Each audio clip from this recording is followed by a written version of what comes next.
காலை இந்த வழக்கில் தீர்ப்பு வழங்கிய நீதிபதிகள் சவுக்கு சங்கர் மீது போடப்பட்ட அந்த குண்டர் சட்டத்தை ரத்து செய்து உத்தரவிட்டார். அது மட்டும் இல்லாமல் இவருக்கு அதாவது மேற்கொண்டு அவசியம் இல்லை என்றால், வேற எந்த வழக்கிலும் தேவை இல்லை என்றால் அவரை உடனடியாக விடுதலை செய்ய வேண்டும் என்ற ஒரு தீர்ப்பையும் தற்போது நீதிபதிகள் வழங்கியுள்ளார்கள். அரசு தரப்பில் என்னென்ன வாதங்கள் முக்கியமாக முன்வைக்கப்பட்டன மதன்? பொறுத்தவரைக்கும் சவுக்கு சங்கருடைய இந்த ஒரு கருத்து என்பது முதல் முறை கிடையாது. தொடர்ச்சியாக அவர் தமிழக அரசு, பெண்கள் மற்றும் காவல்துறை, நீதித்துறை குறித்து தொடர்ச்சியாக அவர் தன்னுடைய யூடியூப் சேனல் பேசி வருகிறார்.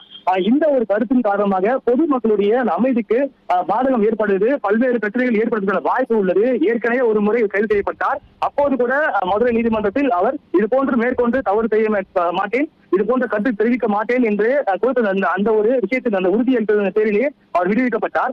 ஆனாலும் கூட தொடர்ச்சியாக மீண்டும் அவர் இதே போன்ற ஒரு தவறை செய்து வருகிறார். இவருக்கு உறுதுணையாக பெலிக்ஸ் ஜெரால்டும் இருந்து வந்தார். எனவே இதன் காரணமாக தான் இவர் மீது குற்ற சட்டம் போடப்பட்டது என்ற ஒரு கருத்து தமிழக அரசு தெரிவிக்க